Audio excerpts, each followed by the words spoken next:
চষি পিঠে, কিন্তু তার চেয়েও বেশি ম্যাজিক। এই ভিডিওর প্রস্তুতি নিতে গিয়ে প্রথমে ভাবলাম আলাদা আলাদা লিচি কেটে যেমন পারি তেমন করেই করি, খেতে তো সেই একই হবে। কিন্তু মনে একটা খটকা থেকে গেল, চষির ম্যাজিকটাই বাদ পড়বে। শেষমেশ ইনসিয়ার 2-3 সপ্তাহের অনুশীলনের জোরে ম্যাজিকটা আমরা কিছুটা হলেও দেখানোর চেষ্টা করছি। যারা আমাদের মতোই অপটু, আশা করি অন্তত তাদের কাজে দেবে।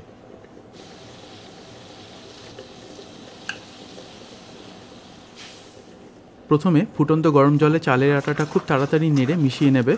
অল্প দলা দলা থাকলে কোনো অসুবিধা নেই, গ্যাস কমিয়ে 5 মিনিট ঢাকা দিয়ে রাখবে।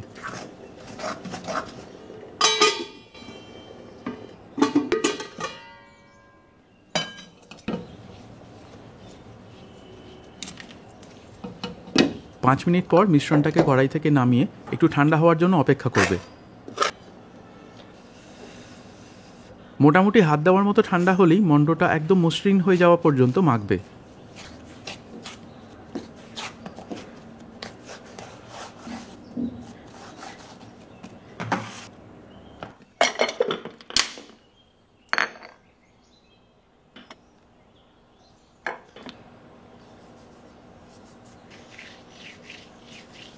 ছোট ছোট লেচি কেটে হাত দিয়ে বেলে একটা সরু সুতোর মতো গড়ে নেবে। তারপরেই শুরু ম্যাজিক। নোলানের দ্য প্রেস্টিজ সিনেমার গল্পের মতোই চষির ম্যাজিকেরও 3টে অ্যাক্ট। প্রথম অ্যাক্ট দর্শক দেখতে পাচ্ছে শুধুই একটা ছাপোষা লম্বা সুতলি।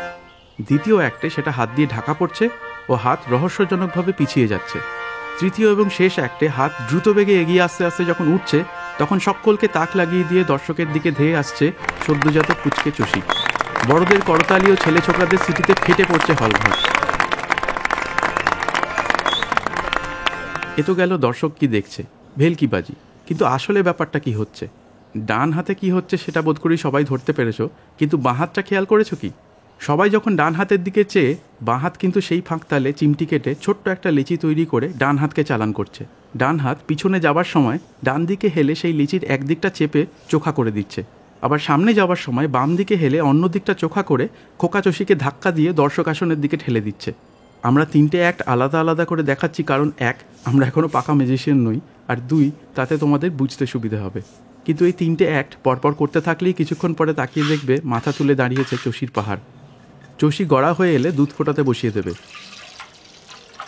দুধ ফুটে এলে 10 মিনিট মাঝারি আঁচে ঘন হতে দেবে। মাঝে মধ্যে খুন্তি চালাবে যাতে তলা ধরে না যায়।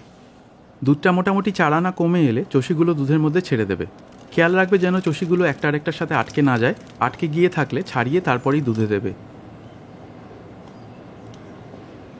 কিছুক্ষণেই দেখবে চষিগুলো সেদ্ধ হয়ে ভেসে উঠবে, আর চালের গুঁড়ো থাকার ফলে দুধটাও বেশ ঘন হয়ে আসবে।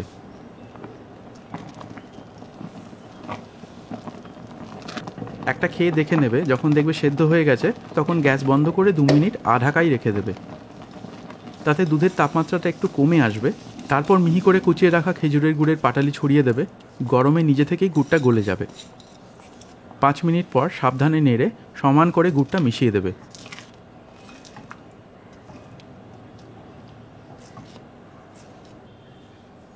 চষির পায়েস দিনের দিন খেতেই ভালো লাগে। শীতে একদিন পর্যন্ত বাইরেই রাখা যায়, ফ্রিজে রাখলে শক্ত হয়ে যায়, তাই না রাখাই ভালো।